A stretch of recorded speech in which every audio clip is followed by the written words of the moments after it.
اس طرح یہ پڑھنا یہ قرآن نہیں ہوتا، اس کے تجوید کے قواعد ہیں۔ قرآن کریم میں خود قرآن کے بارے میں حکم ہے وَرَتِّلِ الْقُرْآنَ تَرْتِيلًا، اور قرآن ٹھہر ٹھہر کر پڑھو۔ تو یہ رسم تراویح، ہم جس امام اعظم ابو حنیفہ رحمۃ اللہ تعالیٰ علیہ کے مقلد ہیں، وہ امام صاحب روزانہ رات کو ایک قرآن پڑھتے تھے، دن کو ایک قرآن پڑھتے تھے، اور تراویح میں سارے مہینے میں ایک قرآن پڑھتے تھے، پورے مہینے میں 61 مرتبہ قرآن پڑھتے تھے۔ ہمارے ہاں بس وہ رسم ہے کہ پڑھ لیا اب جیسے اب آزاد ہو گئے۔ اس پر غور فرما لیجیے، 30 دن میں پڑھیں، 27 دن میں ایسی جگہ پڑھیں اطمینان سے، اور قرآن کے کوئی الفاظ تو سمجھ میں آئے اپنے۔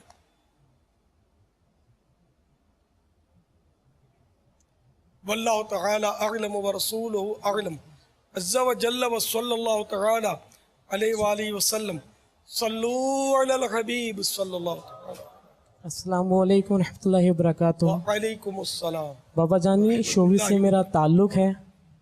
آج سے 3 سال پہلے اپنے سنگنگ کیریئر کا میں نے آغاز کیا۔ کچھ دوستوں نے مل کے مجھے کہا کہ تمہاری آواز اچھی ہے، تمہیں سیکھنا چاہیے، تو میں ان کی باتوں میں آ کر سنگنگ سیکھی باقاعدہ۔ کیا سیکھا؟ سنگنگ سیکھی، گانے بازی سیکھے، میوزک۔ اچھا میوزک سیکھا استاد کے ذریعے 1 سال میں نے۔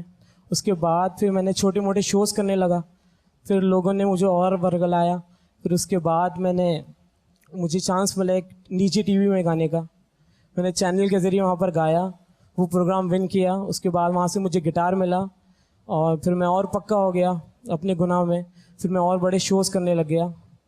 تو میں آج مدنی چینل کے توسط سے توبہ کرنا چاہتا ہوں، الحمدللہ الحمدللہ، اور میں آج سے وعدہ کرتا ہوں کہ آج سے گانے باجے، فلمیں، ڈرامے کچھ نہیں گاؤں گا، کچھ نہیں کروں گا ماشاءاللہ۔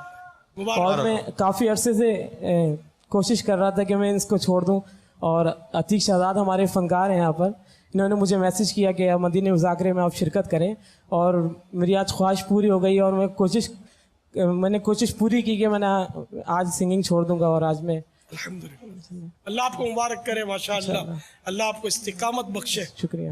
بابا جانی، آپ کے گلے لگنا چاہتا ہوں ایک دفعہ۔ سبحان اللہ۔ یہ سب اکٹھے توبہ کر کے نا لائن لگا کے گلے سبحان اللہ۔ ایک ایک کیوں، سب توبہ کر لیں۔ آپ کے گلے لگ جاؤں گا تو اس کے بعد پھر خیال بھی نہیں آئے گا سنگنگ کی طرف۔ اللہ کرے، اللہ استقامت بخشے۔ اذکر اللہ۔ تھا جس کا کام پہلے الٹے الٹے گانے گانا تھا،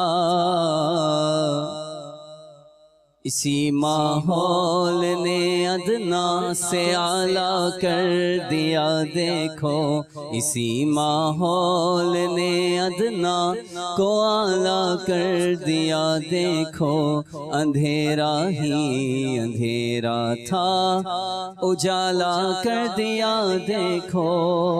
بابا جی، میرا تعلق حیدرآباد سے ہے، میں ایک ڈانسر ہوں، اور میں ایک سوال پوچھنا چاہ رہا تھا آپ سے کہ ہم جب شوز کر کے آتے ہیں صبح فجر میں 5 بجے کے ٹائم، تو ہم انہی کپڑوں میں، مطلب پسینے تر ہوئے ہوتے ہیں، انہی کپڑوں میں فجر کی نماز پڑھنے چلے جاتے ہیں۔ نماز کے لیے ایسا ہے کہ نماز کے لیے کپڑے پاک ہو، اور بہتر یہ ہے کہ اس لباس میں نماز پڑھے کہ جو کسی معزز آدمی کے سامنے جس لباس میں آدمی جاتا ہے اس لباس میں نماز پڑھے، یہ بہتر ہے۔ اب اگر اس کے کپڑے ایسے ہیں کہ وہ معزز آدمی کے پاس سامنے اس طرح نہیں جاتا، اور ہیں پاک، بدبو بھی نہیں ہے، تو پھر مسجد میں جانے میں حرج نہیں ہے، جبکہ کوئی شرعی رکاوٹ نہ ہو۔ ہاں، بعضوں کے پسینے میں بدبو بڑی ہوتی ہے۔ اب اگر بدبودار پسینے کے ساتھ کہ جس کی بدبو پھیل رہی ہے، پھر تو مسجد کا داخلہ ناجائز ہے۔ اب چاہے وہ ڈانسر ہو، چاہے تہجد گزار ہو، کوئی بھی ہو، اس کو مسجد میں بدبودار حالت میں آنے کی اجازت نہیں ہے، گناہ گار ہوگا، فرشتوں کو اس سے تکلیف ہوتی ہے۔ تو بدبو لے کر مسجد میں آنا یہ حرام ہے۔ منہ میں بعضوں کے بدبو آتی ہے تو اس کو بھی مسجد میں آنا حرام ہے، اس صورت میں جبکہ بدبو آ رہی ہو۔ اس طرح پسینہ، بعض اوقات ہم کہہ کے جا رہے ہیں کہ نماز پڑھنے جا رہے ہیں، بہت سے لوگ بیٹھے ہوتے ہیں کہ ہم نماز کے لیے جا رہے ہیں، یہ صحیح ہے کہہ کے جانا؟